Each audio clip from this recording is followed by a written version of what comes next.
ఎలా తెలుసుకున్నాం? 23 జన్యువులు ఐజాక్ అసిమోవ్ అనువాదం డాక్టర్ వి. శ్రీనివాస చక్రవర్తి విజ్ఞాన ప్రచురణలు మంచి పుస్తకం. అధ్యాయం 1 మెండెల్ బఠానీ మొక్కలు. తల్లిదండ్రుల పోలికలతో పిల్లలు పుడతారని అందరికీ తెలుసు. సాధారణంగా కొన్ని పోలికలు తల్లి నుండి కొన్ని తండ్రి నుండి వస్తాయి. అలాగే తోబుట్టువుల మధ్య కూడా పోలికలు కనిపిస్తాయి. తల్లిదండ్రులు పొడుగ్గా ఉంటే పిల్లలు కూడా తరచూ పొడుగ్గా ఉంటారు. తల్లిదండ్రులకి పిల్లి కళ్ళు ఉంటే పిల్లలకి పిల్లి కళ్ళు వస్తాయి. తల్లిదండ్రులు నల్లనివారైతే పిల్లలు నల్లగానే పుడతారు. ఈ లక్షణాలన్నీ అనువంశికంగా సంక్రమిస్తాయి. మనుషుల్లోనే కాదు, జంతువులలోనూ మొక్కలలోనూ కూడా ఈ సూత్రమే వర్తిస్తుంది. పసి జీవాలు, అవి ఏ జాతికి చెందినవి అయినా సరే, వాటి తల్లిదండ్రులని పోలి ఉంటాయి. తాటి చెట్టుకి తాబేలు పుట్టదు. ఆలుచిప్ప నుండి అరవిందం మొలవదు. ఇక పులి కడుపున పిల్లి పుట్టదన్న నానుడి ఉండనే ఉంది. మరి తల్లిదండ్రుల నుండి పిల్లలకి ఈ భౌతిక లక్షణాలు ఎలా సంక్రమింతాయి? మనుషులలో ఈ అనువంశిక లక్షణాలు ఎలా సంక్రమిస్తాయో చెప్పటం కష్టం. మొదటి సమస్య ఏమిటంటే శారీరక లక్షణాలు కోకొల్లలు. అసలు వాటిని లెక్కించటమే కష్టం. అంతేకాక పిల్లలు ఎదిగే వరకు ఆగాలంటే చాలా కాలం పడుతుంది. ఎదిగితే గాని ఏ పోలిక ఎవరి నుండి వచ్చిందో చెప్పటం కష్టం. అలాగే ఒక దంపతులకి గంపెడు సంతానం ఉంటే పిల్లల్లో వైవిధ్యం ఉంటుంది కాబట్టి మన పరిశోధనకి సదుపాయంగా ఉంటుంది. కాని గంపెడు సంతానం గల తల్లిదండ్రులు అరుదే. ఇవన్నీ కాక పూనుకుని ప్రయోగాలు తలపెట్టవచ్చు. పొడవాటి ముక్కున్న పెద్దమనిషికి చప్పిడి ముక్కున్న చుక్కతో పెళ్లి మవాళ్లకి పుట్టిన పిల్లల ముక్కుల్ని పరీక్షించాలి. అలాగే చప్పిడి ముక్కు చిన్నోడికి సూది ముక్కు సుదతిని ఇచ్చి పెళ్లి చేసి మళ్లీ పిల్లల ముక్కులని పరీక్షించాలి. లేదా ప్రత్యేకమైన శారీరక లక్షణాలు గల దంపతుల కోసం గాలించాలి. ఇవన్నీ చేయొచ్చుగాని ఈ వ్యవహారం అంతా తేలాలంటే చాలా కాలం పడుతుంది. ఈ సమస్య గురించే ఒక శతాబ్దం క్రితం ఆటియాకి చెందిన ఒక సాధువుకి ఒక చక్కని ఉపాయం తట్టింది. అతని పేరే గైగర్ యోహాన్ మెండెల్. 1822 నుంచి 1884. ఈ వెందడెల్కి బడిపంతులు కావాలని చాలా కోరికగా ఉండేది. కాని ఆ ఉద్యోగం రావాలంటే ఒక ప్రవేశ పరీక్ష పాసు కావాలి. కాని పాపం అతగాడు అందులో 3 సార్లు తప్పాడు. ఉద్యోగం రాకపోయినా తనకి ప్రియమైన వృక్ష శాస్త్రానికే జీవితమంతా అంకితం చెయ్యాలని ఇతడు సంకల్పించాడు. సరిగ్గా అదే సమయంలో అతనికి ఒక బ్రహ్మాండమైన ఉపాయం వచ్చింది. అనువంశిక భౌతిక లక్షణాలని పరిశోధించటానికి తేలికైన మార్గం మొక్కల్ని పెంచటమేనన్న ఆలోచన అతనికి 1857లో వచ్చింది. మొక్కలతో ఒక సౌకర్యం ఏమిటంటే అవి ఉన్నవోటి నుండి కదలవు. కాబట్టి వాటిని తేలికగా నియంత్రించవచ్చు. కాబట్టి మొక్కల పెంపకాన్ని కూడా తేలికగా నియంత్రించవచ్చు. మొక్కల్లో పరాగ సంపర్మానికి కావలసిన కణాలు పుష్పాడిలో ఉంటాయి. పువ్వుల కేంద్రంలో కీలాగ్రం పిస్టల్ అని ఒక అంగం ఉంటుంది. అందులో ఉండే అండాశయంలో ఓవ్యూల్ అందకణం ఉంటుంది. ఒక మొక్క నుండి పుప్పొడిని, ఇందులో శుక్ర కణం ఉంటుంది, తీసుకుని మరో మొక్క కీలాగ్రం మీద అద్దాలి. దాన్నే పరపరాగ సంపర్మం క్రొస్పోలినేషన్ అంటారు. కీలాగ్రం మీద రాలిన పుష్పోడిలో నుండి ఒక సన్నని నాళం కిందికి దిగుతుంది. ఆ నాళంలో నుంచి శుక్ర కణం కిందికి ప్రయాణించి అండాశయంలో ఉండే అండకణంతో ఐక్యం అవుతుంది. దాన్నే ఫలదీకరణం ఫర్టిలైజేషన్ అంటారు. ఫలదీకరణం తరువాత అండాలు విత్తనాలుగా రూపాంతరం చెందుతాయి. ఈ విత్తనాలని పాతితే మొలిచి మొక్కలు అవుతాయి. అలా పుట్టిన మొక్కల లక్షణాలని శుక్రకణం, అండ కణం ఇచ్చిన మొక్కల లక్షణాలతో పోల్పాలి. ఒక మొక్క నుండి తీసుకున్న పుష్పాడిని అదే మొక్కకి చెందిన కీలాగ్రం మీద వేయొచ్చు. అలా పుట్టిన విత్తనాలకి తల్లి, తండ్రి ఒకరే నన్నమాట. ఇందువల్ల మన పని కొంచెం తేలిక అవుతుంది. ఒక 8 ఏళ్లపాటు మెండెల్ బఠానీ మొక్కల్లో పరాగ సంపర్కం చేస్తూ ఫలితాలు పరీక్షిస్తూ పోయాడు. ఉదాహరణకి పూర్తిగా ఎదిగిన కురచగా ఉండే ఒక బఠానీ మొక్కని తీసుకున్నాడు. ఈ రకానికి చెందిన మొక్క పొడవు 1.5 అడుగులే ఉంటుంది. ఈ రకానికి చెందిన ఎన్నో మొక్కల్లో స్వపరాగ సంపర్కం చేశాడు. ఇలా వచ్చిన కొన్ని విత్తుల నుండి మొలిచిన మొక్కలు పొడుగ్గా ఎదగటం గమనించాడు. కాని అలా అన్ని సందర్భాలలోనూ జరగలేదు. కొన్ని పొడవాటి మొక్కల నుండి వచ్చిన విత్తుల నుండి మొలిచిన మొక్కలు కూడా పొట్టిగానే పెరిగాయి. పొడవాటి మొక్కల నుండి వచ్చిన మొక్కల్లో 3/4 వంతు పొడవుగా వచ్చాయి, 1/4 వంతు మాత్రం పొట్టిగానే ఉండిపోయాయి. ఈ పరిణామాన్ని చూసిన మెండెల్ నిర్ఘాంతపోయాడు. పొడవుని బట్టి చూస్తే పొడవాటి మొక్కలన్నీ ఒకే తీరులో ఉన్నాయి. మరి కొన్నిటికి పొడవాటి సంతతి, కొన్నిటికి పొట్టి సంతతి కలగటం ఏమిటి? మెండెల్ ఇప్పుడు మరో ప్రయోగం చేశాడు. ఈసారి పరపరాగ సంపర్కం క్రాస్పోలినేషన్ చేశాడు. పొడవాటి సంతతి గల పొడవాటి బఠానీ మొక్కల నుండి పరాగాన్ని తీసుకుని పొట్టి మొక్కల కీలాగ్రం మీద చల్లాడు. అంటే అలా పుట్టిన విత్తుల తల్లిదండ్రుల్లో ఒకరు పొడగరి, మరొకరు కాదు. ఈ విధమైన సంపర్కం వల్ల పుట్టిన మొక్కల్లో కొన్ని పొడవుగా, కొన్ని పొట్టిగా ఉంటాయా? లేక అన్ని మధ్యస్థపు ఎత్తుగలిగి ఉంటాయా? ఆ పరిణామాలు ఏవీ జరక్కపోవటం చూని వొండెల్ ఆశ్చర్యపోయాడు. పొట్టి మొక్కలు లేవు. మధ్యస్థపు ఎత్తుగల మొక్కలు లేవు. ఒక పొడవు మొక్క ఒక పొట్టి మొక్క నుండి వచ్చిన ప్రతి విత్తు పొడవుగా పెరిగింది. పొడవు మొక్కల్లో స్వపరాగ సంపర్కం చేస్తే కనిపించినట్లుగా ప్రతి మొక్క పొడవుగా పెరిగింది. పొట్టిదనం అనే లక్షణం మటుమాయం అయ్యింది. ఇప్పుడు మెండెల్ ఇందాక తాను పెంచిన పొడవాటి మొక్కలలో స్వపరాగ సంపర్కం చేశాడు. వాటిలో శుద్ధ అనువంశికత కనిపించలేదు. వాటి నుండి వచ్చిన ఎత్తులో 3/4 వంతు పొడవాటి మొక్కలుగాను 1/4 వంతు పొట్టి మొక్కలుగాను పెరిగాయి. అంటే పొట్టిదనం అనే లక్షణం పూర్తిగా మాయం కాలేదన్నమాట. అది కేవలం ఒక తరం ప్రచ్ఛన్నంగా ఉండిపోయిందంతే. ఈ పరిణామాన్ని మెండెల్ ఈ విధంగా వివరించాడు. ప్రతి మొక్కలోనూ ఒక ప్రత్యేక భౌతిక లక్షణాన్ని శాసించే 2 కారణాంశాలు ఉంటాయి.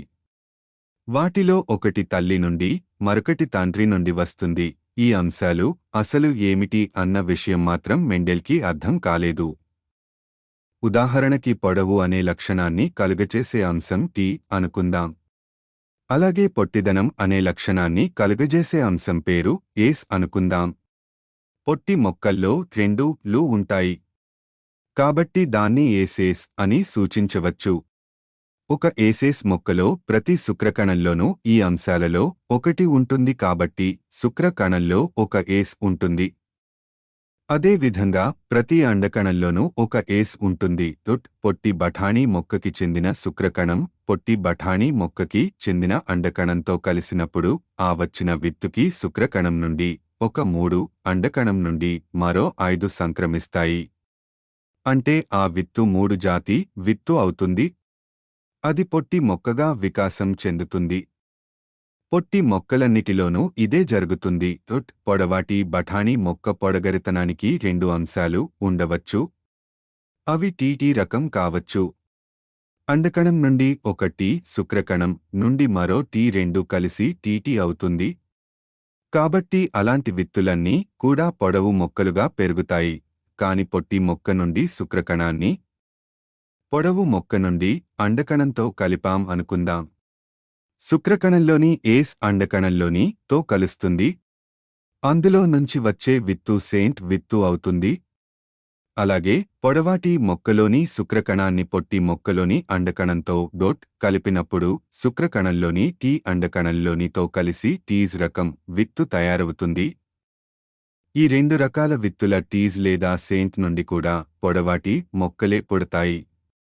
ఏస్ ప్రభావం మరుగుపరుస్తుంది. అంటే పొడవు అనే లక్షణం డోమినాంట్, ఎక్కువ ప్రాబల్యం గలది అన్నమాట. అదే విధంగా పొట్టిదనం అనే లక్షణం రిసెసివ్, తక్కువ ప్రాబల్యం గలది అన్నమాట. అలా కాకుండా ఒక పొడవాటి మొక్కని టీజ్ లేక సెయింట్ ని తీసుకుని దాని నుండి కొత్త మొక్కలు పుట్టించాం అనుకోండి. ఈ కొత్త మొక్కల్లో నుంచి వచ్చే శుక్రకణాలలో సగం శుక్రకణాలు టీ రకానివి, మిగతా సగం ఏస్ రకానివి అయ్యుంటాయి. అండకణాల విషయంలో కూడా అదే జరుగుతుంది. సగం టీ రకానికి, సగం ఏస్ రకానికి చెంది ఉంటాయి. శుక్రకణాలని అండకణాలతో కలియనిస్తే ప్రతి టీ రకం శుక్రకణం ఒక టీ రకం అండకణంతో గాని, ఏస్ రకం అండకణంతో గాని సంపర్శిస్తుంది. ఆ కలయిక వల్ల తయారైన విత్తు టీటీ రకానిది గాని, టీజ్ రకానిది గాని అవుతుంది. అలాగే ప్రతి 3 రకం శుక్రకణం ఒక గ రకం అండకణంతో గాని, ఏస్ అండకణంతో గాని కలిసి సెయింట్ లేదా ఏసేస్ రకాల విత్తులు ఉత్పన్నం అవుతాయి. ఆ విధంగా 5, ఈ 83 అని 4 రకాల విత్తనాలు ఉత్పన్నం అవుతాయి. ఆ 4 రకాలు సమపాళ్లలో ఉంటాయి. గా 1-5 రకం విత్తుల నుండి పొడవాటి బఠాణీ మొక్కలు పుడతాయి. 3 విత్తుల నుండి పొట్టివి వస్తాయి.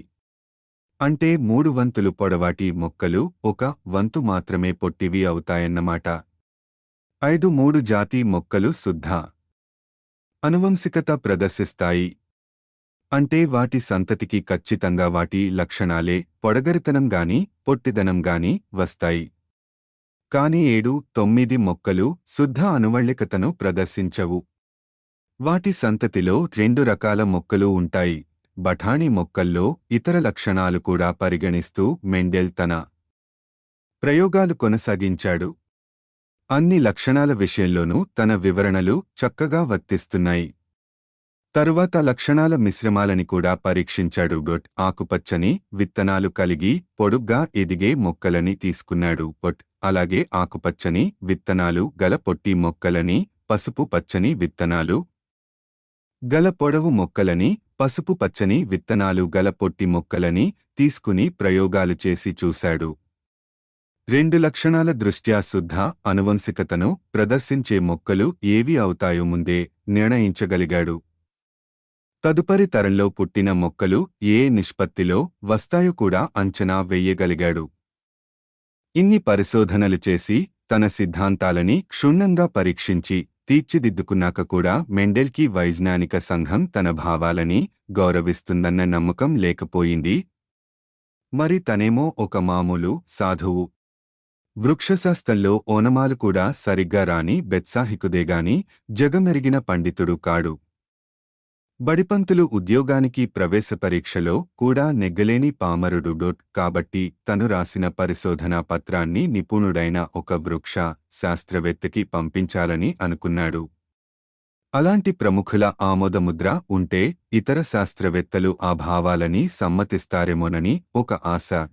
స్విస్ వృక్షశాస్త్రవేత్త కార్ల్ విల్హెల్మ్ ఫాన్ నాగెలీ 1817 నుంచి 1891కి తన పత్రాలని పంపించాడు. మెండెల్ ఈ ఫాన్ నాగెలీ ఆ రోజుల్లో యూరప్లో ఒక పేరుమోసిన వృక్షశాస్త్రవేత్త.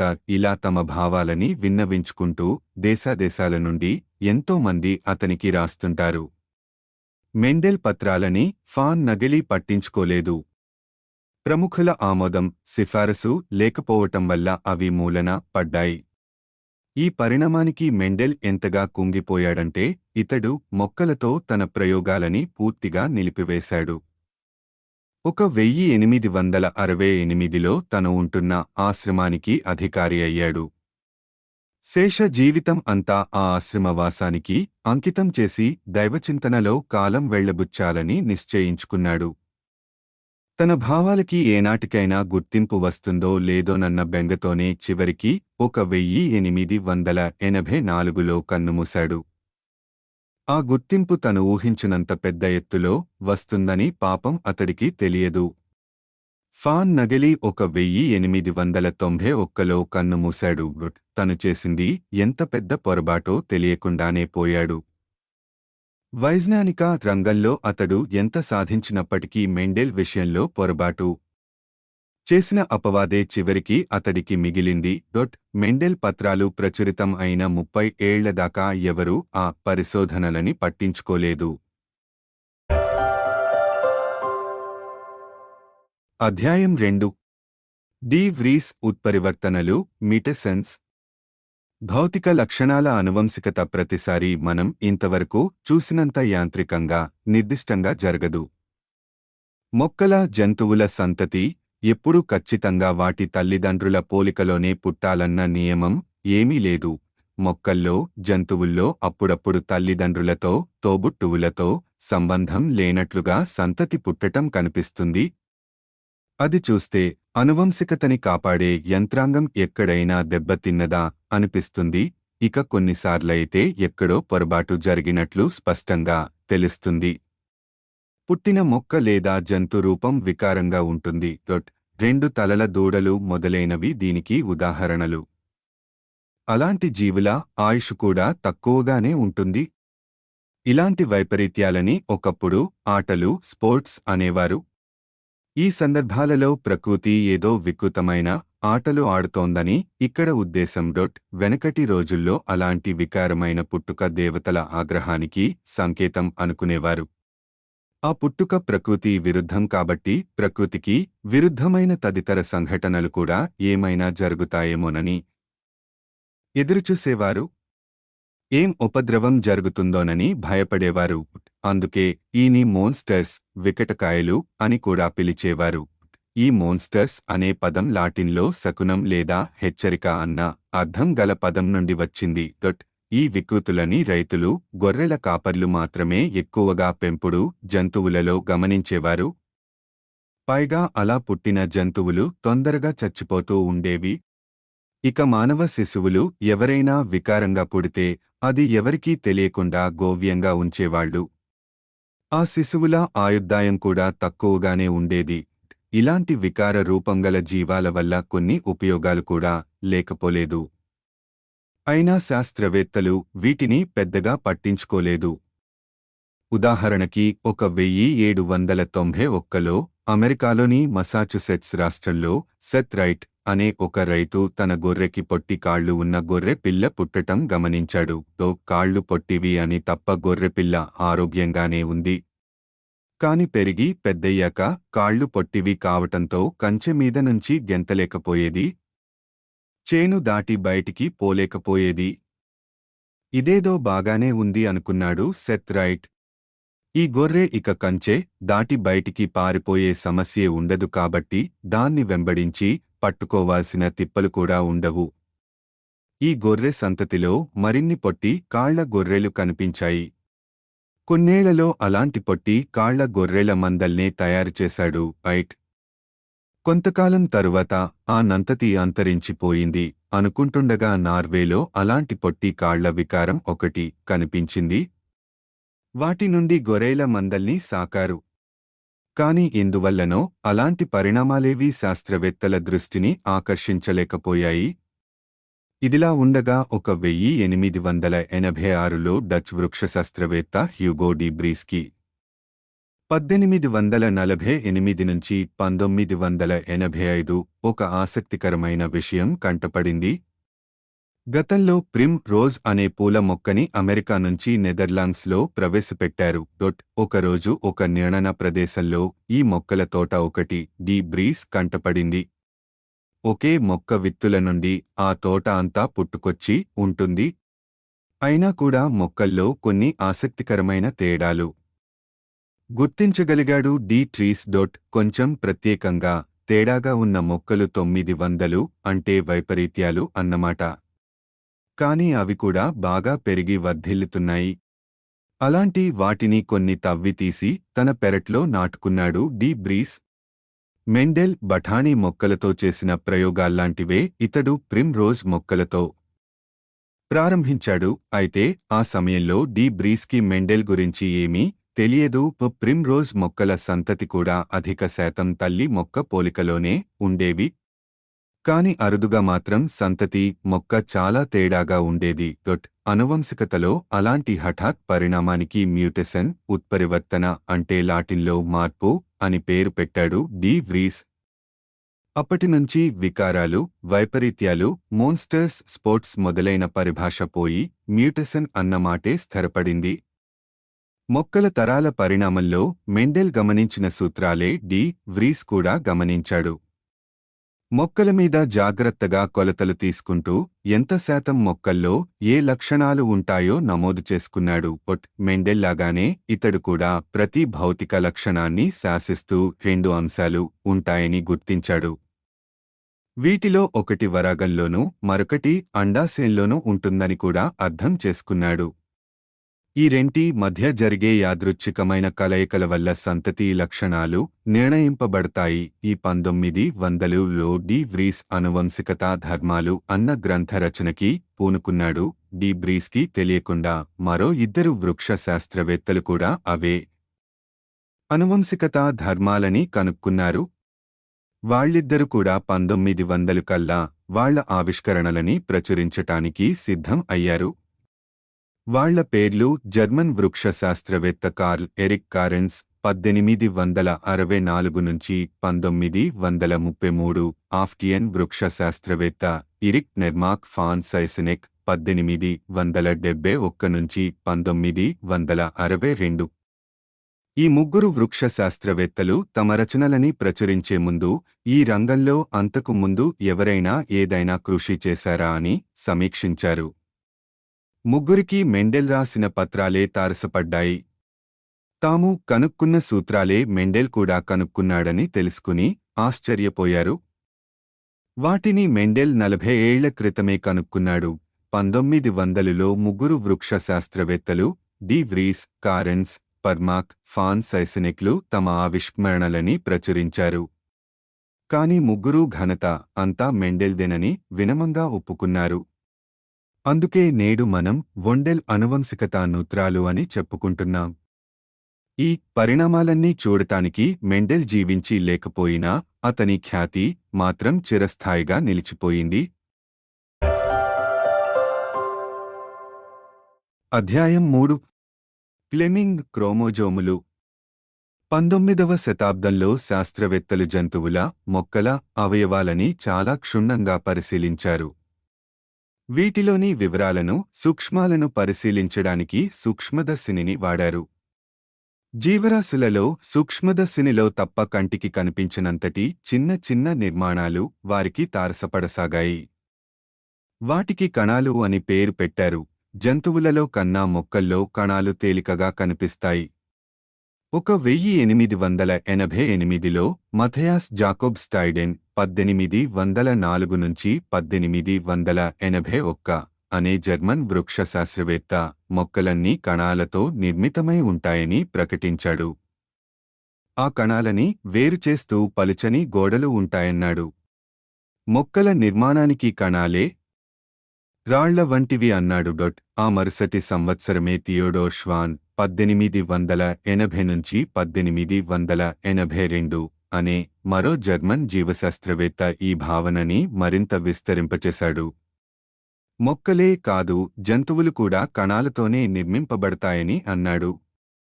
జంతు కణాల గోడలు మరింత పలుచగా ఉన్నాయన్నాడు. లెడెన్, ష్వాన్లు ఆ విధంగా జీవకణ సిద్ధాంతాన్ని ప్రతిపాదించారు. వీరి భావన నిజమని తరువాత కాలంలో తేలింది. 1845లో కార్ల్ ఫాన్ సీబోల్డ్ 1804 నుంచి 1885 అనే జర్మన్ జీవశాస్త్రవేత్త ఒకే ఒక కణంతో నిర్మితమైన అతి సూక్ష్మమైన జీవరాశులు కూడా ఉన్నాయని నిరూపించాడు.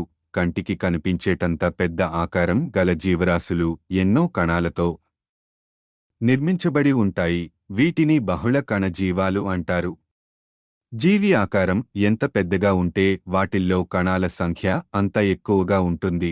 కణాల సంఖ్య పెంచుకుంటూ బహుళ కణజీవాలు తమ ఆకృతిని పెంచుకుంటాయి. జీవాలన్నీ ఒకే కణం నుంచి తమ జీవితాన్ని మొదలుపెడతాయి.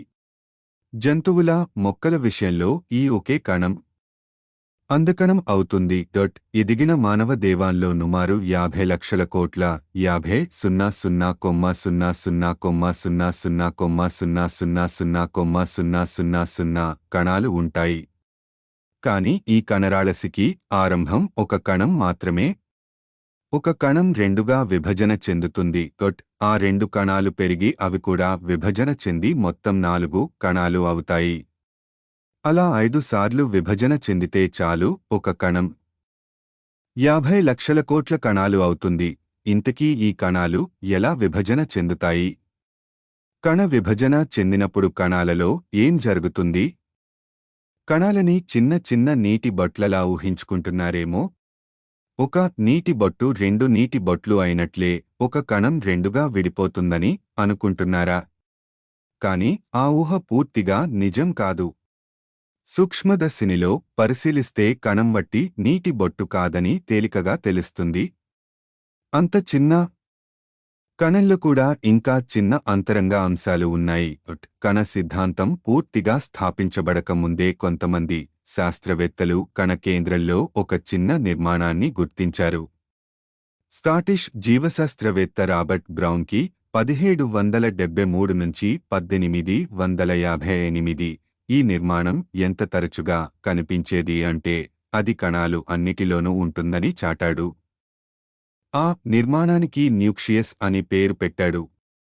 లాటిన్లో చిన్న పప్పు అన్న అర్థం గల పదం నుండి ఈ పేరు వచ్చింది. పెద్ద డొల్ల మధ్యలో చిన్న పప్పు ఉన్నట్లు ఈ నిర్మాణం కనిపించింది. కణ సిద్ధాంతానికి మూలపురుషుల్లో ఒకరైన స్లెడెన్కి కణ విభజనకి ఈ న్యూక్లియస్ చాలా అవసరం అనిపించింది. బహుశా ఈ న్యూక్లియస్ పైపొర చిప్పిల్లి అందులో నుంచి పిల్ల కణాలు పుట్టుకొస్తాయేమోనని ఊహించుకున్నాడు. కాని 1846లో ఫాన్ నాగెలీ మెండెల్ ఆవిష్కరణల గొప్పదనాన్ని గుర్తించలేకపోయిన వ్యక్తి కణ విభజన అలా జరగదని నిరూపించాడు. కణ విభజనలో మరి న్యూక్లియస్ పాత్ర ఏమిటి? కణ విభజన జరిగినప్పుడు ఒక కణంలో న్యూక్లియస్ ఉండి రెండో కణంలో లేకపోతే న్యూక్లియస్ లేని కణం చచ్చిపోతుంది. న్యూక్లియస్ ఉన్న కణం మామూలుగా ఎదిగి తగు సమయంలో విభజన చెందుతుంది. మరి కణ విభజన ఎలా జరుగుతుందో తెలుసుకోవటం ఎలా? కణాల అంతరంగ అంగాలన్నీ ప్రదర్శకంగా ఉంటాయి. సూక్ష్మదర్శినిలో చూసినా అంతా ఛాయామాత్రంగా కనిపిస్తుంది. దృశ్యాన్ని ఇంకా పెద్దగా చేసిన ఛాయ పెద్దదవుతుందే తప్ప చిత్రంలో స్పష్టత రాదు. 1850ల నుండి రసాయన శాస్త్రవేత్తలు ప్రకృతిలో లేని నానా రకాల రసాయనాలని సృష్టించటం నేర్చుకుంటూ వచ్చారు. ముఖ్యంగా రంగుగల రసాయనాలు ఎన్నో తయారుచేశారు. ఈ రంగుగల రసాయనాలనే నేత పరిశ్రమలో అద్దకాలుగా వాడుతారు. ఈ అద్దకాలు కడిగితే పోవు, ఎండకి తేలికగా వెలిసిపోవు. అనతికాలంలోనే ఈ కొత్త అద్దకాలు ఎన్నో పరిశ్రమలకి ప్రాణం పోశాయి. ఈ అధద్రుకాలని ఉపయోగించి కణాలకి కూడా రంగులు వేర్చెమోనని కొందరు జీవశాస్త్రవేత్తలకి ఆలోచన వచ్చింది. కణం లోపల నానా రకాల నిర్మాణాలు ఉన్నాయి. వాటికి వేరు వేరు రసాయనిక లక్షణాలు ఉండొచ్చు. ప్రత్యేక అద్దకాలు ప్రత్యేక నిర్మాణాలతోనే చర్య జరపొచ్చు. కాబట్టి సూక్ష్మదర్శినిలో చూసినప్పుడు కొన్ని నిర్మాణాలు చక్కగా రంగుదేలి స్పష్టంగా కనిపించవచ్చు. కొన్ని అసలు కనిపించకపోవచ్చు. ఈ విధంగా ప్రత్యేక రీతుల్లో అద్దకాలని వాడి కణంలోని నిర్మాణాలని పరిశోధించవచ్చు. 1870లలో వాల్టర్ ఫ్లెమింగ్ 1848 అనే జర్మన్ జీవశాస్త్రవేత్త ఈ రీతిలోనే అద్దకాలని వాడటం మొదలుపెట్టాడు. ఒక ప్రత్యేక అద్దకాన్ని న్యూక్లియస్లో కేంద్ర ప్రాంతాలు మాత్రమే గ్రహించేవి. మిగతా ప్రాంతాలు ఆ అద్దకాన్ని గ్రహించలేదు. కాబట్టి సూక్ష్మదర్శినిలో అద్దకం చేరుకున్న ప్రాంతాలని స్పష్టంగా చూడటానికి వీలయ్యింది. న్యూక్లియస్లో అద్దకాన్ని పీల్చుకున్న ప్రాంతానికి ఫ్లెమింగ్ క్రోమాటిన్ అని పేరు పెట్టాడు. గ్రీకులో రంగు అన్న పదం నుండి ఈ పదం వచ్చింది. తరువాత ఫ్లెమింగ్ వేగంగా వృద్ధి చెందుతున్న కణజాలాన్ని సూక్ష్మదర్శిని కింద పెట్టి చూశాడు. కణ విభజన వివిధ దశలలో ఉన్న కణాలని అతడు చూశాడు. కాని అద్దకం రంగు లేకుండా ఏం జరుగుతోందో చెప్పటం కష్టమయ్యింది. ఫ్లెమింగ్ ఈసారి కణజాలానికి రంగు పట్టించి మళ్లీ సూక్ష్మదర్శినిలో పెట్టి చూశాడు. అయితే ఆ అద్దకం కణంలోని పదార్థాలతో కలిసి వాటిని విషపూరితం చేసి కణాలని చంపేసింది. కాబట్టి కణ విభజన కొనసాగకుండా మధ్యలో ఆగిపోయింది. అయితే వివిధ కణాలు వివిధ దశలలో ఉండగా చచ్చిపోయాయి.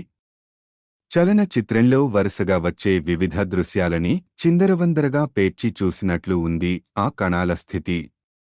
ఆ చిత్రాలని శ్రద్ధగా పరీక్షిస్తే వాటి అసలు వరుస క్రమం ఏమిటో ఊహించటానికి వీలవుతుంది.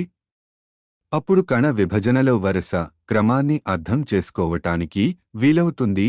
అలాంటి పరిశీలనల సహాయంతో కణ విభజనలోని సంఘటనల క్రమాన్ని చాలా క్షుణ్ణంగా విశదీకరించాడు ఫ్లెమింగ్. ఈ వివరాలన్నిటినీ వర్ణిస్తూ 1882లో ఒక పుస్తకాన్ని కూడా ప్రచురించాడు. కణ విభజన మెదలు కాగానే క్రొమాటిన్ పదార్థం అంతా న్యూక్లియస్లో ఒక చోట పేర్కొని చిన్న చిన్న గొట్టాలలాగా సేమ్యా దారాలలాగా ఏర్పడుతుంది. ఈ గొట్టాలకి ఫ్లెమింగ్ క్రోమోజోమ్ అని పేరు పెట్టాడు. అంటే గ్రీకులో రంగు గల వస్తువు అని అర్థం. అయితే క్రోమోజోములకి సహజంగా ఏ రంగు ఉండదు. ఫ్లెమింగ్ వాడిన అద్దకాలతో సంపర్స్మం ఏర్పడినప్పుడు ఆ అద్దకాన్ని క్రోమోజోములు పీల్చుకుని రంగు దేలతాయి. కణ విభజన జరుగుతూ ఒక్కొక్క క్రోమోజోము దానికి ప్రతిని తయారు చేసుకుంటుంది. అంటే ప్రతి క్రోమోజోము రెండింతలు అవుతుంది అన్నమాట. ఇంతలో న్యూక్లియస్ చుట్టూ ఉండే పొర కరిగి మాయమైపోతుంది. అలా రెండింతలైన క్రోమోజోములు అన్నీ కణ కేంద్రంలో పోగవుతాయి. రెండింతలైన క్రోమోజోములలో సగభాగం కణంలో ఒక కొసకి, రెండవ భాగం మరొక కొసకి జరుగుతాయి. ఆ విధంగా కణం రెండు అంచుల వద్ద సంపూర్ణ క్రోమోజోముల సముదాయం ఏర్పడుతుంది. ఈ క్రోమోజోముల సముదాయం చుట్టూ కొత్తగా ఒక పొర ఏర్పడుతుంది. ఆ విధంగా కణంలో రెండు అంచులలో రెండు న్యూక్లియస్లు ఏర్పడతాయి. అప్పుడు కణ మధ్యభాగం క్రమంగా సన్నగా అవుతూ ఒక దశలో కణం రెండుగా విడిపోతుంది. అలా రెండు కణాలు ఏర్పడతాయి. దేని న్యూక్లియస్ దానికి ఉంటుంది. ఫ్లెమింగ్ కృషిని ఇతరులు కొనసాగించారు. వారిలో ఒకరు బెల్జియన్ జీవశాస్త్రవేత్త ఎడ్వర్డ్ ఫాన్ బెనేడెన్ 1846 నుంచి 1910. 1887లో బెనేడెన్ ఒక ప్రత్యేక రకం మొక్కలోగాని జంతువులోగాని అన్ని కణాలలోనూ ఒకే సంఖ్యలో క్రోమోజోములు ఉంటాయని నిరూపించాడు. కణ విభజనలో ఈ సంఖ్య ముందు ద్విగుణీకృతం అవుతుంది. అందుకే కణ విభజన జరిగాక రెండు శిశుకణాలలోను మాతృకణంలో ఉన్నన్ని క్రోమోజోములే ఉంటాయి. ఉదాహరణకి ప్రతి మానవ కణంలోనూ 46 క్రోమోజోములే ఉంటాయని మనకి తెలుసు. మానవ కణం విభజన చెందినప్పుడు ప్రతి క్రోమోజోము దాని ప్రతిని ఒకదాన్ని తయారు చేసుకుంటుంది. ఆ విధంగా 92 క్రోమోజోములు తయారు అవుతాయి. వీటిలో 46 క్రోమోజోములు కణంలో ఒక కొసకి, తక్కిన 46 క్రోమోజోములు కణంలో మరో కొసకి చేరతాయి. చివరికి చెరో 46 క్రోమోజోములు ఉన్న రెండు కణాలు తయారవుతాయి. అయితే లింగ కణాలు ఏర్పడినప్పుడు ఒక్కొక్క దానికి క్రోమోజోముల సగం 122 హైఫా సముదాయం మాత్రమే దక్కుతుంది. ఈ ప్రక్రియని మియాసిస్ అంటారు. ఈ విభజన వల్ల క్రోమోజోముల సంఖ్య సగం అవుతుంది కాబట్టి దీన్ని తరుగుదల విభజన అంటారు. అంటే మొక్కల్లోనూ జంతువుల్లోనూ ఉండే శుక్ర కణాలలోనూ అండకణాలలోనూ ఉండే క్రోమోజోముల సంఖ్య ఇతర కణాలలోని క్రోమోజోముల సంఖ్యలో సగం ఉంటుంది. కాబట్టి మానవ కణాలలో 46 క్రోమోజోములు ఉన్న శుక్ర కణాలలోనూ అండకణాలలోనూ 23 క్రోమోజోములే ఉంటాయి. ఒక మానవ శుక్రకణం ఒక మానవ అండకణంతో కలిసినప్పుడు ఒక దాంట్లోని 28 క్రోమోజోములు మరో దాంట్లోని 23 క్రోమోజోములతో కలుస్తాయి. తత్ఫలితంగా సగం తల్లి నుండి సగం తండ్రి నుండి రాగా మొత్తం 46 క్రోమోజోములు గల ఫలదీకృత అండకణం తయారు అవుతుంది. ఈ ఫలదీకృత అండకణం పదే పదే విభజన చెందటం మొదలు పెడుతుంది. అలా పుట్టిన ప్రతి కణంలోనూ 46 క్రోమోజోములే ఉంటాయి. వాటిలో సగం తండ్రి క్రోమోజోముల లాంటివి, సగం తల్లి క్రోమోజోముల లాంటివి ఉంటాయి. అధ్యాయం 4 మోర్గాన్ ఈగల పరిశోధనలు. 1900లో డి వ్రీస్ కారెన్స్, నర్మాక్ ఫాన్ వేసినట్లు మెండెలియన్ అనువంశికతా ధర్మాలని పునరావిష్కరించినంతవరకు జీవశాస్త్రవేత్తలకి ఫ్లెమింగ్, బెనేడెన్ల పరిశోధనల ప్రాముఖ్యత అర్థం కాలేదు. అప్పటినుంచి మెండెలియన్ సిద్ధాంతాలకి మూర్తి రూపాలుగా క్రోమోజోములు కనిపించసాగాయి. ఈ విషయాన్ని సూచించిన మొట్టమొదటివాడు అమెరికన్ జీవశాస్త్రవేత్త వాల్టర్ స్టాన్సరో సటన్ 1877 నుంచి 1916. 1902లో పట్టుమని 25 కూడా నిండని యవ్వనంలో ఇతగాడు ఒక చక్కని పరిశోధన పత్రం రాశాడు. అందులో క్రోమోజోములు అన్నీ బాగా సన్నిహితమైన పోలికలు ఉన్న జతలుగా ఏర్పాటై ఉన్నాయని నిరూపించాడు. కాబట్టి మానవ కణంలో 46 క్రోమోజోములు ఉన్నాయని కన్నా 28 జతల క్రోమోజోములు ఉన్నాయనటం సమంజసం అన్నాడు. శుక్రకణాలలోనూ అండకణాలలోనూ మాత్రం ఒక్కొక్క క్రోమోజోము జత నుండి ఒక్క క్రోమోజోమే ఉంటుంది అని కూడా ఇతడు 1908లో నిరూపించాడు. వాటిలో ఉండే 28 క్రోమోజోముల సముదాయం అర్ధ సముదాయం అన్నమాట. ఫలదీకృత అండకణంలో కూడా 28 జతల క్రోమోజోములే ఉంటాయి. కాని ప్రతి జతలో ఒక క్రోమోజోము తండ్రి నుండి మరొకటి తల్లి నుండి వస్తుంది. ఇప్పుడు మెండెల్ బఠానీ మొక్కలకి మరోసారి వద్దాం. ఉదాహరణకి బఠానీ మొక్క కణంలో పొడగరితనాన్ని, టీటోల్ పొట్టిదనాన్ని, ఏస్సర్ట్ శాసించే ఒక క్రోమోజోము ఉంటుందని అనుకుందాం. ఆ క్రోమోజోము టీ గాని ఏస్ గాని కావచ్చు. ఈ క్రోమోజోముకి మరో జంట క్రోమోజోము ఉంటుంది. అది కూడా పొడగరితనాన్ని, పొట్టిదనాన్ని శాసిస్తుంది. ఆ క్రోమోజోము కూడా గాని 4 గాని కావచ్చు. ఆ కారణం చేత ఆ క్రోమోజోముల జత 5,9% 398లలో ఏదో ఒకటి అవుతుంది. 5 రకం మొక్కకి చెందిన శుక్రకణంలోని క్రోమోజోముల జతలో ఒక క్రోమోజోమే ఉంటుంది. అది 5 క్రోమోజోమే అవుతుంది. అలాగే 3 రకం మొక్కకి చెందిన శుక్రకణంలోని క్రోమోజోముల జతలో ఒక క్రోమోజోమే ఉంటుంది. అది 3 క్రోమోజోమే అవుతుంది. అండకణాలలో కూడా ఈ సూత్రాలే వర్తిస్తాయి. అలాగే 9 రకం మొక్కకి గాని 5 మొక్కకి గాని చెందిన శుక్రకణంలోని క్రోమోజోముల జతలో ఒకే క్రోమోజోము మాత్రమే ఉంటుంది. కాబట్టి సగం $1 రకానివి, సగం 5 రకానివి అవుతాయి. అండకణాల విషయంలో కూడా ఇలాగే జరుగుతుంది. ఇప్పుడు శుక్రకణం, అండకణాల కలయికతో విత్తనాలు ఏర్పడతాయని గుర్తుంచుకుంటే 5 కన్నా ప్రాబల్యం ఎక్కువ కాబట్టి మెండెల్ సూత్రాలనన్నిటినీ క్రోమోజోముల పరంగా వివరించవచ్చు. ఇది నిజంగా అత్యద్భుతం. క్రోమోజోములు అనేవి ఉన్నాయని కూడా తెలియకుండా కేవలం తన బఠానీ మొక్కల్లో పరిణామాలని గమనిస్తూ క్రోమోజోములు ఎలా పనిచేస్తాయో అద్భుతంగా వర్ణించాడు మెండెల్. అయితే మరికొన్ని ప్రశ్నలు లేకపోలేదు. మొదటి సమస్య ఏమిటంటే క్రోమోజోముల సంఖ్య ఆశించిన దానికన్నా చాలా తక్కువ. మానవ కణాలలో కేవలం 28 జతల క్రోమోజోములే ఉన్నాయి.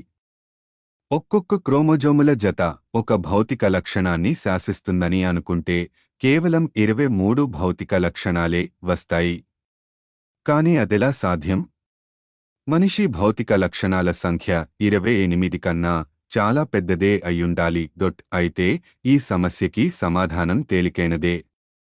బహుశా మొత్తం క్రోమోజోము కాకుండా క్రోమోజోములలో చిన్న చిన్న భాగాలు మాత్రమే ప్రత్యేక భౌతిక లక్షణాలని శాసిస్తూ ఉండొచ్చు. ముత్యాల సరంలో ముత్యాలలా క్రోమోజోము పొడవునా అలాంటి భాగాలు ఉండొచ్చు. ఒక్కొక్క క్రోమోజోములోనూ అలాంటి భాగాలు డజన్లు, వందలు, వేలు ఉండొచ్చు.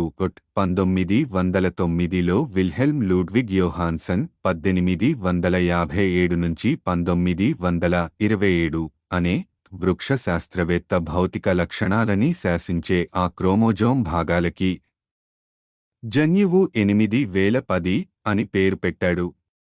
గ్రీకులో ఈ పదానికి పుట్టుకకి కారణం అయినది అని అర్థం. ఈ సూచనని అందరూ సమ్మతించారు. క్రోమోజోములు అంటే జన్యువుల మాలికలు అని అందరూ అనుకోసాగారు. అయితే మరిన్ని చిక్కు ప్రశ్నలు లేకపోలేదు. ఇవి మరి కాస్త జటలమైనవి. ఉదాహరణకి పుట్టబోయే శిశువు మగ శిశువా, ఆడ శిశువా అన్నదానిని శాసించే కారణం ఏమిటి? మనుషుల్లో ఎన్నో జంతుజాతులలో కూడా సగం మంది పిల్లలు మగ పిల్లలు, సగం ఆడపిల్లలుగా పుడతారు. ప్రీత్వం పురుషత్వం అనేవి చాలా ముఖ్యమైన భౌతిక లక్షణాలు. కాని ఆ లక్షణాలు మెండెల్ సూత్రాలని పొట్టించవు. మెండెల్ సూత్రాల ప్రకారం ఒక కొత్త తరం మొత్తం ఒకే లక్షణం గల సంతతి పుట్టొచ్చు, రెండవ లక్షణం ఎక్కడా కనిపించకపోవచ్చు, లేదా 3:1 నిష్పత్తిలో లక్షణాలు విభజించబడి ఉండొచ్చు. స్త్రీత్వ పురుషత్వ లక్షణాలకి మాదిరి ఎప్పుడూ 1:1 నిష్పత్తిలో మాత్రం కనిపించవు. అమెరికన్ జీవశాస్త్రవేత్త థామన్ వాంట్ మార్గన్ 1866 నుంచి 1945 ధ్యాన ఈ సమస్య మీదకి మళ్ళింది. దాన్ని పరిశోధించటానికి 1908లో ఇతడు ఒక చిన్న పురుగుని ఎంచుకున్నాడు. అదే ఫ్రూట్ ఫ్లై నుసి పురుగు. దీని శాస్త్రీయ నామం డ్రోసోఫిలా. ఇది చాలా చిన్న కీటకం. దీనిని పెంచటానికి పెద్దగా స్థలం అక్కరలేదు. దీని కణాలలో కేవలం 4 జతల క్రోమోజోములే ఉంటాయి. ఈ రకం ఈగలకి సామాన్యంగా ఎర్రని కళ్ళు ఉంటాయి. కాని మార్గన్కి అప్పుడప్పుడు తెల్లని కళ్ళున్న ఈగలు తారసపడేవి. తెల్ల కళ్ళున్న మగ ఈగలని, ఎర్రని కళ్ళున్న ఆడ ఈగలని ఒక సీసాలో ఉంచితే పూర్తిగా ఎర్ర కళ్ల సంతతే వచ్చింది. తెల్ల కళ్ల కన్నా ఎర్ర కళ్లకి ప్రాబల్యం ఎక్కువైతే మెండెల్ సూత్రాల ప్రకారం అలాగే జరుగుతుందని మనకి తెలుసు. కాని ఎర్రని కళ్ల తదుపరి తరంలో అంతరంగ సంపర్మం జరగనిచ్చినప్పుడు ఎర్ర కళ్ళు తెల్ల కళ్ళు 8:1 నిష్పత్తిలో కనిపించాయి. ఈసారి కూడా మెండెల్ ధర్మాలే వర్తించాయి. కాని ఆశ్చర్యం ఏమిటంటే తెల్ల కళ్ల ఈగలన్నీ మగ ఈగలు అయ్యాయి. అలా ఎందుకు జరిగింది? ఈగ క్రోమోజోముని సూక్ష్మంగా పరిశీలించాడు మోర్గాన్. ఆడ ఈగల్లో 4 సంపూర్ణ జతలు ఉన్న క్రోమోజోములు కనిపించాయి. ఈ జతలలో ఒకదానికి మార్గన్ క్రోమోజోము అని పేరు పెట్టాడు. మగ ఈగల్లో 3 సంపూర్ణ జతలు ఉన్నాయి.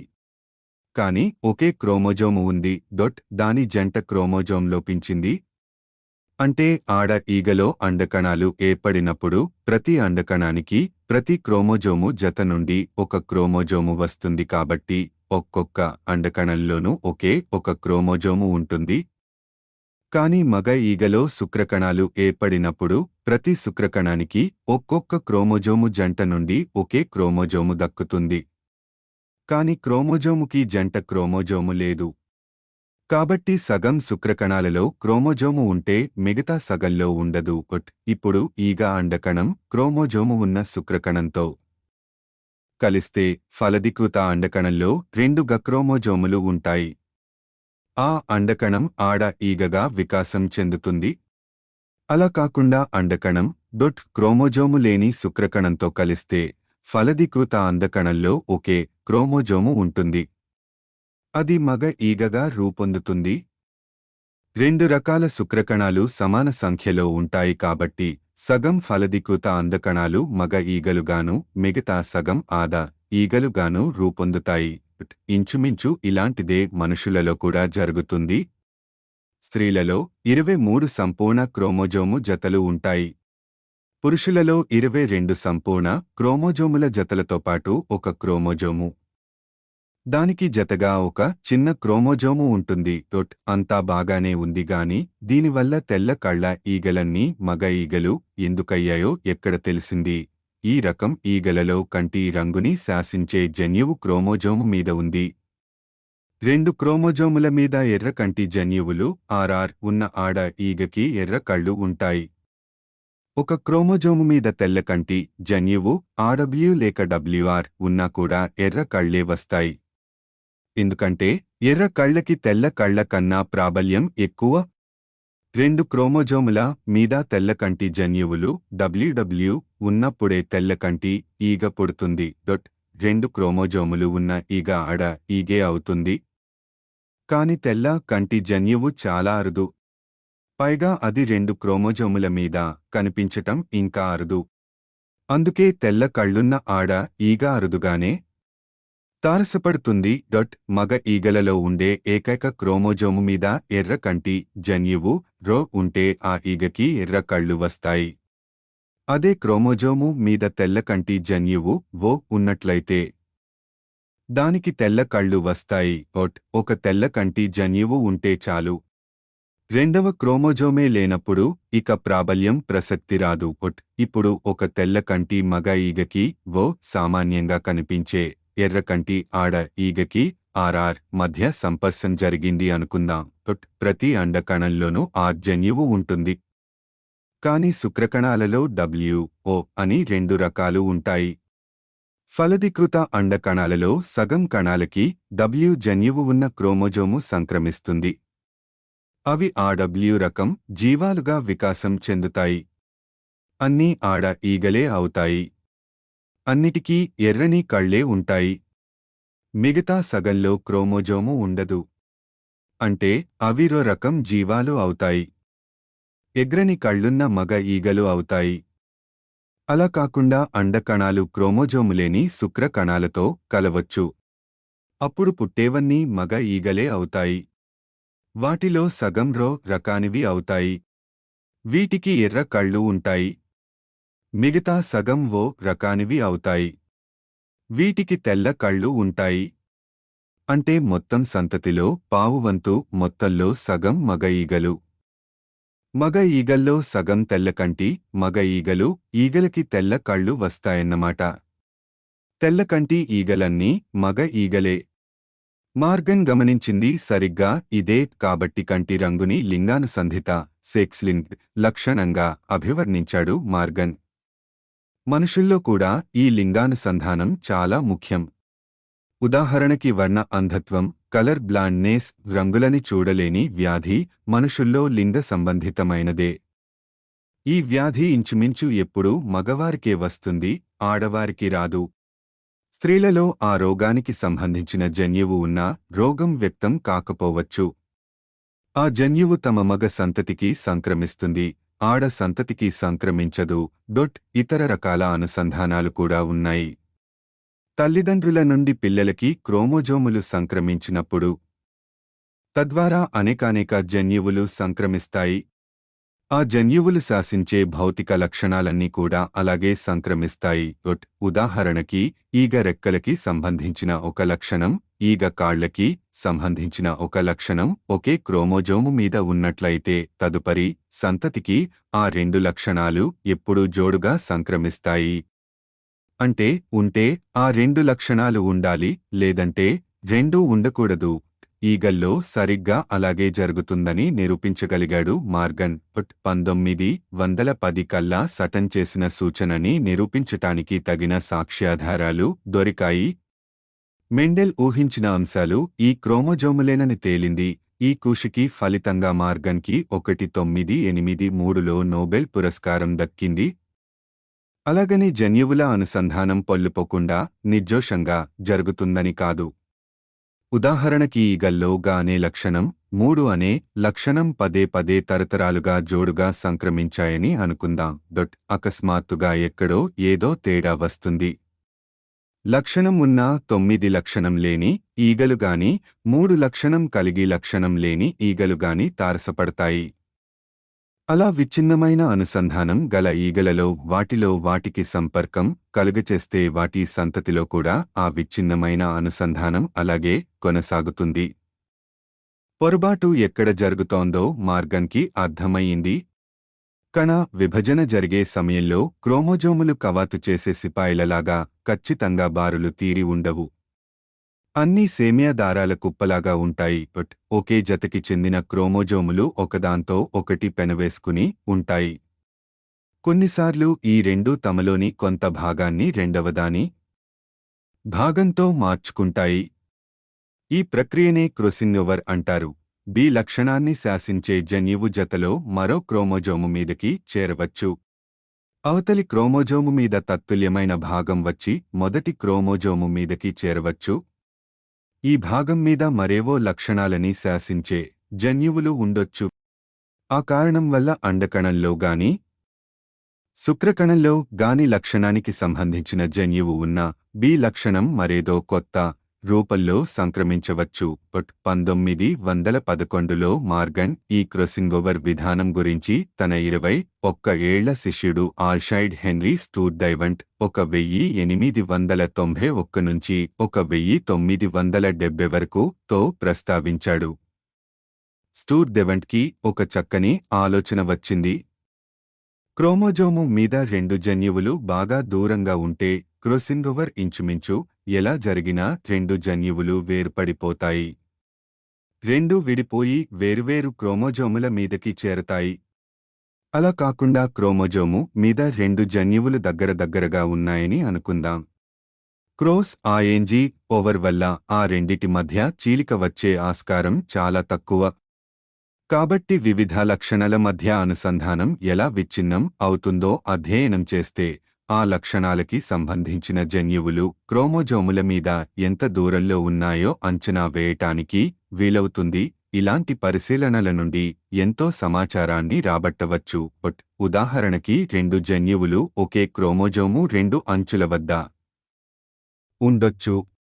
ఈ మూడో జన్యువు మొదటి జన్యువు కన్నా రెండవ జన్యువుకి మరింత సన్నిహితంగా ఉండొచ్చు. మరో 4వ జన్యువు మొదటి జన్యువుకి దగ్గరగా ఉండొచ్చు. ఆ విధంగా క్రోమోజోముల మీద జన్యువుల సాపేక్ష స్థానాల గురించి ఈ అనుసంధానాల విశ్లేషణ వల్ల నేర్చుకోవచ్చు. అనతికాలంలోనే క్రోమోజోము మీద ఒక జన్యువు ఖచ్చితంగా ఎక్కడ ఉందో, ఏ లక్షణాన్ని అది శాసిస్తుందో మొదలైన సమాచారం అంతా ఉన్న క్రోమోజోము పటం రూపొందుతుంది. 1918లో కేవలం 22 ఏళ్ల వయసులో స్టూర్డైవంట్ దీనిని వర్ణిస్తూ ఒక పరిశోధనా పత్రం రాశాడు. ఆ తరువాత కూడా ఎన్నో ఏళ్లపాటు ఇంకా ఖచ్చితమైన సవివరమైన క్రోమోజోము పటాలని ప్రచురిస్తూ పోయాడు. 1951 కల్లా నుసివురుగులోని 4 క్రోమోజోములకి సంబంధించిన సవివరమైన పటాన్ని తయారుచేశాడు.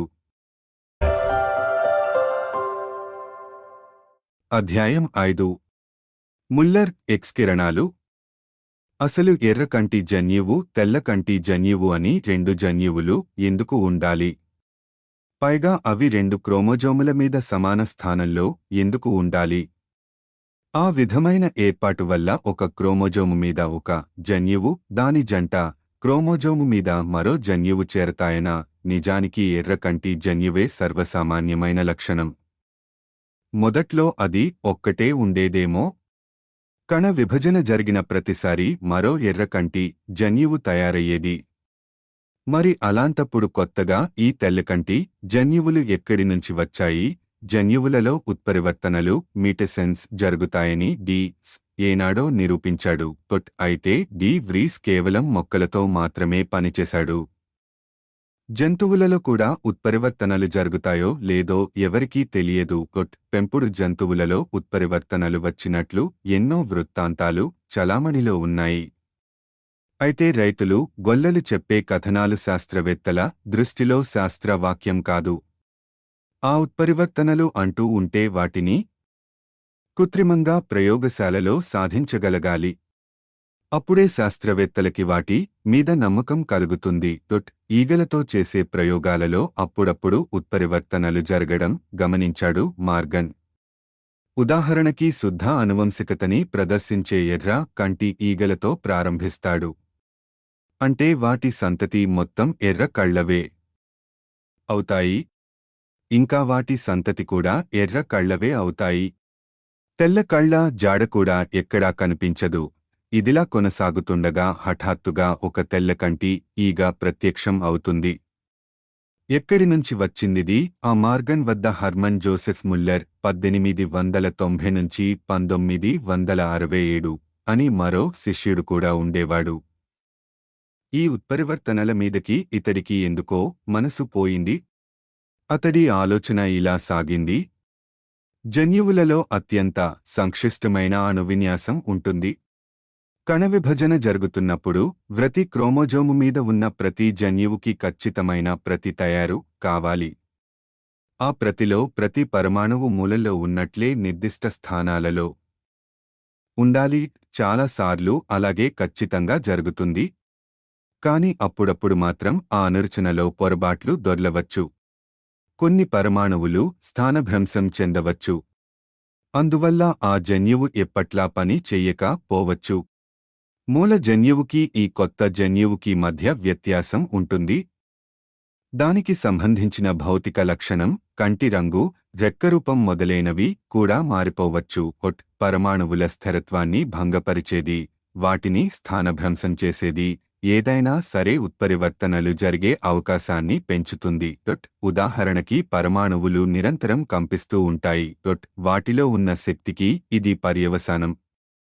ఉష్ణోగ్రత పెరుగుతున్న కొద్దీ పరమాణువులలో శక్తి పెరుగుతుంది. పరమాణువులన్నీ చాలా వేగంగా కంపిస్తుంటే సంక్లిష్టమైన పరమాణు విన్యాసం ఉన్న జన్యువుకి ఖచ్చితమైన ప్రతిని తయారు చేయటం కష్టం అవుతుంది. ఈ ధర్మం సరైనదే అయితే ఈగలని కాస్త హెచ్చు ఉష్ణోగ్రత వద్ద ఉంచినప్పుడు ఉత్పరివర్తనలు పెరగాలి. 1919లో ముల్లర్ సరిగ్గా ఆ విషయాన్నే పరీక్షించి చూశాడు. ఉష్ణోగ్రత పెరుగుతుంటే ఉత్పరివర్తనల సంఖ్య నిజంగానే పెరిగింది. సంఖ్య పెరిగింది అన్నవాటేగాని గణనీయంగా ఏమీ పెరగలేదు. ఉష్ణోగ్రత మరీ ఎక్కువ చేస్తే మొదటికే మోసం వస్తుంది. ఈగలు చచ్చిపోతాయి. ఉష్ణోగ్రత కాకుండా పరమాణువులలో సంచలనాన్ని కలిగించి జన్యువుకి అనురచన, డ్యూప్లికేషన్ లో దోషాలు దొల్లేలా చేసే శక్తి ఏమిటి? అప్పటికీ పావు శతాబ్ద కాలం క్రితమే కిరణాలను కనుగొన్నారు. ఇవి అత్యధిక శక్తి గల కిరణాలు. ఉష్ణోగ్రతని పెంచినప్పుడు దానివల్ల అన్ని పరమాణువులు ప్రభావితం అవుతాయి. అట్లా కాకుండా ఎక్స్ కిరణాలని ప్రసరిస్తే ఆ ధాటికి ఆ కిరణాలు పడ్డ పరమాణు సముదాయాలన్నీ చిన్నాభిన్నం అయిపోతాయి. కిరణాలని జన్యువు మీదకి ప్రసరిస్తే ఆ జన్యువు విచ్ఛిన్నమైపోతుంది. కాని తక్కిన ఈగ శరీరం మాత్రం సురక్షితంగా ఉంటుంది. అంటే ఈగ శరీరం మొత్తం మీద ప్రభావం చూపకుండా క్రోమోజోముల మీద మాత్రమే ప్రభావం చూపటానికి వీలవుతుంది అన్నమాట. ఇది చాలా ముఖ్యమైన ఆవిష్కరణ. దీనివల్ల నానా రకాల ఉత్పరివర్తనలు జీవశాస్త్రవేత్తల అందుబాటులోకి వచ్చాయి. అనువంశికతలోని విభేదాలని విశ్లేషించటానికి, క్రోమోజోముల పటం తయారు చేయటానికి, ఇంకా ఎన్నో ప్రయోజనాలకి ఈ ప్రయోగాత్మక ఉత్పరివర్తనలు ఎంతో ఉపయోగపడ్డాయి. ఈ కృషికి 1946లో ముల్లర్కి నోబెల్ బహుమతి లభించింది. ఎక్స్ కిరణాల వల్ల ఆరోగ్యానికి ఎంత హాని కలుగుతుందో కూడా ఈ ప్రయోగాల వల్ల అర్థమయింది. దీనివల్ల క్రోమోజోముల క్రియలలో భంగం వాటిల్లుతుంది. అప్పటినుంచి అనవసరంగా ఎక్స్ కిరణాలని వాడొద్దని హెచ్చరిస్తూ మనుషులలో చైతన్యం తీసుకురావటానికి కృషి చేశాడు ముల్లర్. సహజ పరిస్థితులలో ఉత్పరివర్తనలు ఎలా జరుగుతాయో కూడా ఈ ప్రయోగాల వల్ల అర్థమయింది. జీవరాశులని నిరంతరం నానా రకాల శక్తి తరంగాలు ఢీకొంటూ ఉంటాయి. కాస్మిక్ కిరణాల వంటి అత్యంత శక్తివంతమైన కిరణాలు నిరంతరం భూమిని ఢీకొంటూ ఉంటాయి. అలాగే మన చుట్టూ స్వల్ప మోతాదుల్లో ఉండే రేడియోధార్మిక పరమాణువుల నుండి కూడా అధిక శక్తి గల రేణువులు, కిరణాలు వెలువడుతూ ఉంటాయి. ఇవి కాక సూర్యరళ్లి ఉంది. మన చుట్టూ కనిపించే రసాయనాలు ఉన్నాయి. ఈ కారణాలన్నీ కూడా జన్యువుల అనురచన, డ్యూప్లికేషన్ ప్రక్రియకి అడ్డుపడతాయి. జన్యువులలో మార్పులు తెచ్చి వైవిధ్యాన్ని కలుగచేస్తాయి. అంటే మనుషులలో, ఇతర జీవరాశులలో కూడా జన్యువులకి ఎన్నో రూపాంతరాలు ఉంటాయన్నమాట. ప్రతి జన్యువుకి అనేక రూపాంతరాలు ఉండటం వల్ల సమస్య మరింత జటిలం అవుతుంది. ఒక్కొక్క జన్యువుకి ఒకే రూపాంతరం ఉంటే వ్యవహారం చాలా తేలికగా తేలిపోయేది. ఉదాహరణకి ముక్కుల రూపురేఖలలో ఎంత వైవిధ్యం ఉండగలదో ఊహించుకోండి. అలాగే చేతుల్లో, చెవులలో, ఎత్తులో, మేని రంగులో, దంతాలలో, గొంతుకలో ఎంతెంత వైవిధ్యం ఉండగలదో ఆలోచించండి. అంతటి వైవిధ్యం ఉండబట్టే మనం రోజూ చూసే వ్యక్తులని వారి రూపురేఖల బట్టి, స్వరం బట్టి, నడక తీరుబట్టి, ఇంకా అనేక లక్షణాల ఆధారంగా గుర్తుపట్టగలుగుతున్నాం. కాబట్టి ఉత్పరివర్తనలు అనేవే లేకపోతే ఒక లక్షణానికి సంబంధించిన జన్యువులు అన్నీ ఒక్కలాగే ఉంటే ఒక జీవజాతికి చెందిన జీవులంతా ఒక్కలాగే ఉండేవారు. ప్రతి ప్రాణిలోనూ కొన్ని వందల వేల జన్యువులు ఉంటాయి. ప్రాణి నుండి ప్రాణికి జన్యువులు మారుతూ ఉంటాయి. ఒకే రకం జంతువులనే తీసుకున్న వాటిలో కూడా ఎంతో వైవిధ్యం ఉంటుంది. కొన్ని వేగంగా పరుగెత్తగలుగుతాయి, కొన్ని తెలివిగా ఉంటాయి, కొన్ని ఒడుపుగా దాక్కుంటాయి. ఇక కొన్ని జీవాలు కొన్ని ప్రత్యేక ఆహారాల మీద నిక్షేపంగా బతకగలవు. ఈ విలక్షణతకి మూలం జన్యువుల మిశ్రమంలో వైవిధ్యమే. అంటే కొన్ని ప్రత్యేక జంతువులు అదే జాతికి చెందిన ఇతర జంతువుల కన్నా మరింత సమర్థవంతంగా బతకగలవన్నమాట. కొన్ని జన్యువులు లేదా జన్యు మిశ్రమాలు దీర్ఘకాలికమైన సామర్థ్యాన్ని ఇస్తాయి. కొన్ని మిశ్రమాలు నిష్ప్రయోజకమైనవి. అవి ఉన్న జంతువులు ఎక్కువ కాలం మనలేవు. ప్రాణికి మేలైన సామర్థ్యాన్ని ఇచ్చే జన్యు మిశ్రమాలు ఆ జంతువుకి దీర్ఘాయువుని ఇస్తాయి. వాటి సంతతి ఆ జన్యువులనే పునికి పుచ్చుకుంటుంది. ఆ విధంగా నాణ్యమైన జన్యు మిశ్రమాల సంఖ్య పెరుగుతుంది. ఆ మిశ్రమాలు ఉన్న జంతువులు చక్కగా వర్ధిల్లుతాయి. ఈ విధంగా పనికొచ్చే జన్యువుల సంఖ్య పెరగడం, పనికిమాలిన జన్యువుల సంఖ్య తరగడాన్నే ప్రాకృతిక ఎంపిక, నాచురల్ సెలెక్షన్ అంటారు. కూడు, తోడు, నీడల కోసం జీవరాశుల మధ్య ఉండే సహజమైన పోటీ ఆధారంగా ప్రకృతి శక్తులు నాణ్యమైన జన్యు మిశ్రమాలని ఎంపిక చేసి వాటి సంఖ్య వర్ధిల్లేట్లు చేస్తాయి. ఉత్పరివర్తనలో చాలా మటుకు హీనమైన జన్యు మిశ్రమాలకే దారితీస్తాయి. అయినా ఫరవాలేదు. సత్ప్రయోజనాలు గల ఉత్పరివర్తనలు అరుదుగా జరిగినా అవంటే ప్రకృతికి పక్షపాతం. ప్రకృతి వాటినే పెంచి పోషిస్తుంది. ప్రతి మొక్క జంతువు ఈ సహజ ఎంపికని, ఉత్పరివర్తనలని తప్పనిసరిగా అనుభవిస్తుంది. ఆ ఎంపికలో గెలిచిన ప్రాణులు వాటి పరిసరాలకి అనుగుణంగా క్రమంగా పరిణామం చెందుతాయి. కోట్ల సంవత్సరాలుగా చిన్న చిన్న మార్పులు పోగే ఒకే జంతువు కాస్త భిన్నమైన మరింత సమర్థమైన జంతువుగా లేదా 2-3 రకాల జంతువులుగానో పరిణామం చెందడం కనిపిస్తూ ఉంటుంది. సర్పిలాలు నెమ్మదిగా దశల వారీగా పక్షులుగా, స్తన్యజీవులుగా పరిణామం చెందాయి. నేడు మనకి చెట్లమీద కనిపించే పురుగులు తినేరు వంటి సామాన్య స్తన్యజీవుల నుంచి లేముర్లు, కోతులు, వానరాలు మొదలైన జంతువులు ఉద్భవించాయి. కొన్ని కోట్ల సంవత్సరాల క్రితం ఒక ఆదిమమైన వానరజాతి ప్రాకృతిక ఎంపిక, ఉత్పరివర్తనలు అనే ద్వంద్వ ప్రభావం వల్ల శాఖోపశాఖలుగా విస్తరించింది. కాలక్రమేణా ఆ శాఖలో ఒకదాని నుండి ఆధునిక మానవుడు ఆవిర్భవించాడు. టీచరు ఉద్యోగానికి ప్రవేశ పరీక్ష పాసు కాకపోవటం వల్ల ఒక సాధువు బఠాణీ మొక్కలు పెంచి వాటిని అధ్యయనం చెయ్యాలన్న నిర్ణయం తీసుకోవటం వల్ల జీవ పరిణామం గురించి మనకి ఈనాడు ఇన్ని విషయాలు తెలిసాయి.